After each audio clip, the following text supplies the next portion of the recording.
Hi, Steve with Bug Busters. I'm going to talk about odorous house ants, pest ants, sugar ants. Most of us have seen them. Most of us know what they are. So we're going to kind of go over a couple things that you want to look for. So odorous house ants typically live outside in warmer climates. They'll nest underneath rocks, garden blocks, stuff like that. Areas like in California and Texas, they're not really an indoor pest problem. They'll come inside looking for food and water occasionally. But it's simple and easy to keep them out down there because you do an exterior perimeter with a product. They won't cross it, they won't come in. Up here in the Northwest, they change their habits. They do nest outdoors in the summertime, but once it starts getting cold and wet, they will pick up their entire nest and come indoors. They'll nest in your wall voids, up in your attic, down in your crawl space. They'll do whatever they can to survive the winter so they don't have to be uncomfortable. A couple things you need to know about when you're dealing with these things. They're very nomadic. They will pick up their entire nest and move it within 24 hours. No matter how big the nest is, 1,000 ants, 10,000 ants, 100,000 ants. They will pick it up and move it. If they feel stressed by anything, wrong chemical application, wrong products put on them, they're a multi-queen colony. There's up to 10 queens per colony. And they will physically split that nest and then bud up in other parts in your house. They'll come up in your bathrooms, up in your kitchen. So the more you apply the wrong products on them, you're actually increasing your infestation in your home by misapplying the products on them. What are they looking for? They eat the same things we do. Carbohydrates, fats, proteins, and sugars. When we eat them, our body breaks that down, saves what it needs to save, typically saves the wrong stuff, and then pass through the rest of it. These guys will specifically go after what they need at that time. They will only go after sugar when they need energy. They will only go after carbs when they're looking to overwinter. They're specific feeders for what the food they need at that point in time.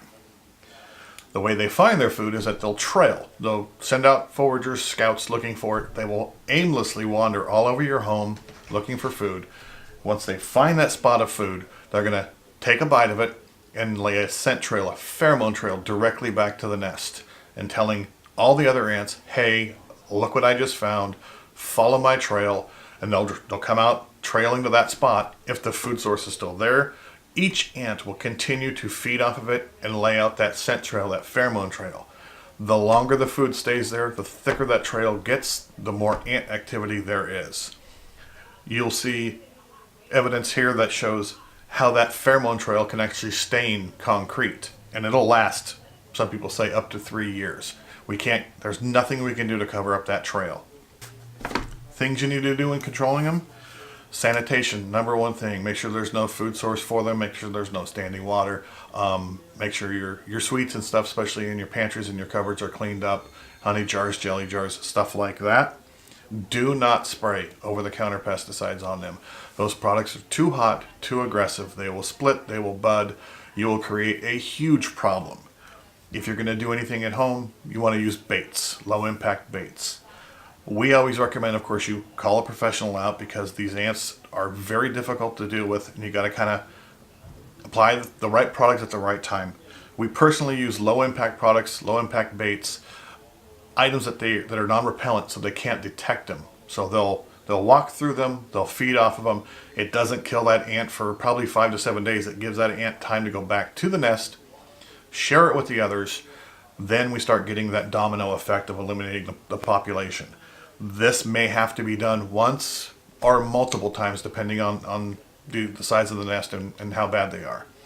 The unfortunate part about these things is once you get them out of your house, if you've had a problem with them, you need to maintain a barrier around the exterior so they don't come back, because you may inadvertently just force them to your neighbor's house.